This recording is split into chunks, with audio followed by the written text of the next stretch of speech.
Shalom saudara terkasih, pada malam hari ini kita akan lanjut pembacaan Alkitab kita dari Pengkhotbah 4 ayatnya yang ke-17 dan selanjutnya. Takutlah akan Allah. Jagalah langkahmu kalau engkau berjalan ke rumah Allah. Menghampiri untuk mendengar adalah lebih baik daripada mempersembahkan korban yang dilakukan oleh orang-orang bodoh, karena mereka tidak tahu bahwa mereka berbuat jahat.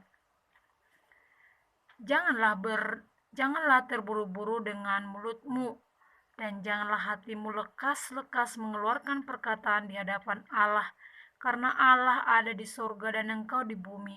Oleh sebab itu biarlah perkataanmu sedikit. Karena sebagaimana mimpi disebabkan oleh banyak kesibukan, demikian pula percakapan bodoh disebabkan oleh banyak perkataan. Karena engkau bernazar kepada Allah, janganlah menunda-nunda menepatinya, karena Ia tidak senang kepada orang-orang bodoh. Tepatilah nazarmu. Lebih baik engkau tidak bernazar daripada bernazar tetapi tidak menepatinya. Janganlah mulutmu membawa engkau ke dalam dosa, dan janganlah berkata di hadapan utusan Allah bahwa engkau khilaf. Apakah perlu Allah menjadi murka atas ucapan-ucapanmu dan merusak pekerjaan tanganmu? Karena sebagaimana mimpi banyak, demikian juga perkataan sia-sia banyak, tetapi takutlah akan Tuhan. Takutlah akan Allah. Kesia-siaan kekayaan. Kalau engkau melihat dalam suatu daerah orang miskin ditindas oleh hukum serta ketidakadilan diperkosa, janganlah heran akan perkara itu, karena pejabat tinggi yang satu mengawasi yang lain. Begitu pula pejabat-pejabat yang tinggi, yang lebih tinggi mengawasi mereka. Suatu keuntungan bagi negara dalam keadaan demikian ialah kalau rajanya dihormati di daerah itu. Siapa mencintai uang tidak akan puas dengan uang, dan siapa mencintai kekayaan tidak akan puas dengan penghasilannya. Ini pun sia-sia. Dengan bertambahnya harta, bertambah pula lah orang-orang yang menghabiskannya. Dan apakah keuntungan pemiliknya selain daripada melihatnya? Enak tidurnya orang yang bekerja, baik ia makan sedikit maupun banyak. Tetapi kekenyangan orang kaya sesekali tidak membiarkan dia tidur. Ada kemalangan yang menyedihkan kulihat di bawah matahari. Kekayaan yang disimpan oleh pemiliknya menjadi kecelakaannya sendiri. Dan kekayaan itu binasa oleh kemalangan, sehingga tak ada satupun padanya untuk anaknya. Sebagaimana ia keluar dari kandungan ibunya, demikian juga ia akan pergi telanjang seperti ketika ia datang, dan tak diperolehnya dari jerih payahnya suatu pun yang dapat dibawa dalam tangannya. Ini pun kemalangan yang menyedihkan. Sebagaimana ia datang, demikian pun ia akan pergi. Dan apakah keuntungan orang tadi yang telah berlelah-lelah menjaring angin? Malah sepanjang umurnya ia berada dalam kegelapan dan kesedihan, mengalami banyak kesusahan, penderitaan, dan kesesalan. Lihatlah, yang kuanggap baik dan tepat ialah kalau orang makan, minum, dan bersenang-senang dalam segala usaha yang dilakukan dengan jerih payah di bawah matahari selama hidup yang pendek yang dikaruniakan Allah kepadanya, sebab itulah bahagianya. Setiap orang yang tidak dikarunia Allah kekayaan dan harta benda dan kuasa untuk menikmatinya, untuk menerima bahagianya, dan untuk bersukacita dalam jeripayanya, juga itu pun karunia Allah. Tidak sering ia mengingat umurnya, karena Allah membiarkan dia sibuk dengan kesenangan hatinya. Ada suatu kemalangan yang telah kulihat di bawah matahari yang sangat menekan manusia.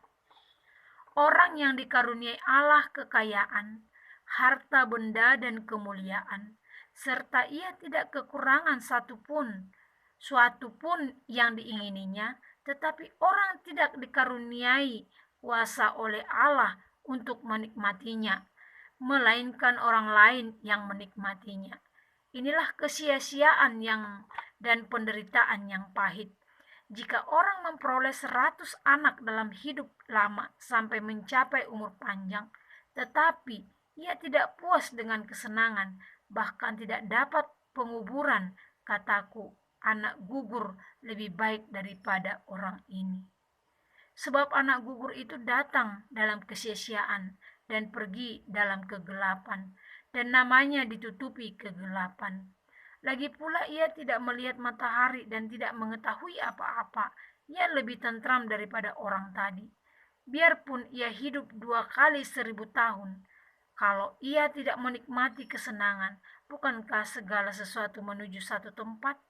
Segala jeripaya manusia adalah untuk mulutnya, namun keinginannya tidak terpuaskan. Karena apakah kelebihan orang yang berhikmat daripada orang yang bodoh? Apakah kelebihan orang miskin yang tahu berperilaku di hadapan orang? Lebih baik melihat saja daripada menuruti nafsu. Itu pun kesia-siaan dan usaha menjaring angin. Apapun yang ada supaya lama disebut namanya, dan sudah diketahui siapa manusia, yaitu bahwa ia tidak dapat mengadakan perkara dengan yang lebih kuat daripadanya. Karena makin banyak berkata-kata, makin banyak kesia-siaan.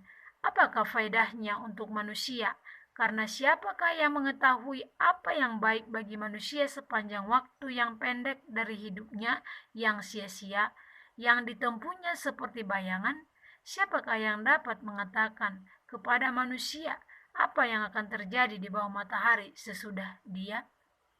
Kita lanjut ke pengkhotbah 7. Hikmat yang benar. Nama yang harum lebih baik daripada minyak yang mahal, dan hari kematian lebih baik daripada hari kelahiran. Pergi ke rumah duka lebih baik daripada pergi ke rumah pesta, karena di rumah dukalah kesudahan setiap manusia. Hendaknya orang yang hidup memperhatikannya. Bersedih lebih baik daripada tertawa, karena muka muram membuat hati lega. Orang berhikmat senang berada di rumah duka, tetapi orang bodoh senang berada di rumah tempat bersukaria. Mendengar hardikan orang berhikmat lebih baik daripada mendengar nyanyian orang bodoh, karena seperti bunyi duri terbakar di bawah kuali, demikian tertawa orang bodoh, ini pun sia-sia. Sungguh, pemerasan membodohkan orang berhikmat, dan uang suap merusakkan hati. Akhir suatu hal lebih baik daripada awalnya. Panjang sabar lebih baik daripada tinggi hati. Janganlah lekas-lekas marah dalam hati, karena amarah menetap dalam dada orang bodoh. Janganlah mengalahkan, mengapa? Janganlah menyatakan, mengapa zaman dulu lebih baik daripada zaman sekarang? Karena bukannya berdasarkan hikmat engkau menanyakan hal itu. Hikmat adalah sama baiknya dengan warisan dan merupakan suatu keuntungan bagi orang-orang yang melihat matahari. Karena perlindungan hikmat adalah seperti perlindungan uang. Dan beruntunglah yang mengetahui bahwa hikmat memelihara hidup pemilik-pemiliknya. Perhatikanlah pekerjaan Allah. Siapakah yang dapat meluruskan apa yang telah dibengkokkannya? Pada hari mujur bergembiralah, tetapi pada hari malang ingatlah bahwa hari malang ini pun dijadikan Allah seperti juga mujur, supaya manusia tidak dapat menemukan sesuatu mengenai masa depannya. Dalam hidupku yang sia-sia aku telah melihat segala hal ini. Ada orang soleh yang binasa dalam kesalehannya. Ada orang fasik yang hidup lama dalam kejahatannya. Janganlah terlalu soleh, janganlah perilakumu berlaku berhikmat. Mengapa engkau akan membinasakan dirimu sendiri? Janganlah terlalu fasik, janganlah bodoh. Mengapa engkau mau mati sebelum waktumu? Adalah baik kalau engkau memegang yang satu dan juga tidak melepaskan yang lain, karena orang yang takut akan Allah luput dari kedua-duanya. Hikmat memberi kepada yang memiliki lebih banyak kekuatan daripada 10 penguasa dalam kota.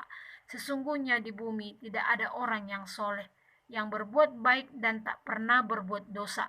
Juga janganlah memperhatikan segala perkataan yang diucapkan orang, supaya engkau tidak mendengar pelayanmu mengutuki engkau, karena hatimu tahu bahwa engkau juga telah kerap kali mengutuki orang-orang lain. Amin. Demikian firman Tuhan pada malam hari ini.